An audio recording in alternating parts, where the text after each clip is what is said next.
அஸ்ஸலாமு அலைக்கும் வரஹ்மத்துல்லாஹி வபரகாத்துஹு. வாங்க ஃப்ரெண்ட்ஸ், கொஞ்சம் ரவை இருந்தது, பால் கொஞ்சம், மில்க் மேடு கொஞ்சம் இருந்தது. அதை வச்சு குலாப் ஜாமுன் செய்யலான்னு சொல்லிவிட்டு ரவையை கொஞ்சம் நெய் விட்டு வறுத்துக்கிட்டு அதில் கொஞ்சம் பால், வீட்டில் இருந்த மில்க் மேடு, நம்மகிட்ட பால்கோவா இருந்தால் கூட போட்டுக்கலாம், பால் பவுட்ரு இருந்தால் கூட போட்டுக்கலாம்.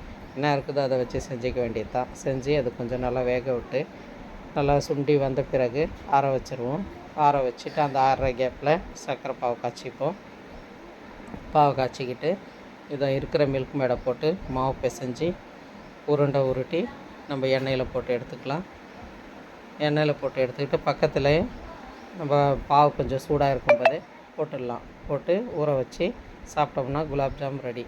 பிடிச்சிருந்தால் லைக் பண்ணுங்கள், ஷேர் பண்ணுங்கள், கமெண்ட் பண்ணுங்கள், பெல் பட்டனை தட்டி விடுங்க ஃப்ரெண்ட்ஸ். எல்லோரும் நலமாக இருக்கணும் என்று அல்லாஹ்விடம் துஆ செய்கிறேன். அஸ்ஸலாமு அலைக்கும் வரஹ்மத்துல்லாஹி வபரகாத்துஹு. எல்லா புகழும் அல்லாஹ் ஒருவனுக்கே, சாந்தியும் ஸலவாத்தும் நபி ஸல்லல்லாஹு அலைஹி வஸல்லம் மீது உண்டாகட்டும். பாருங்கள், ஊறிடுச்சு. அது போட்டாச்சு, வறுத்து எடுத்து அது ஊறினதுமே எடுத்து பசங்களுக்கு சர்வ் பண்ணிடலாம்.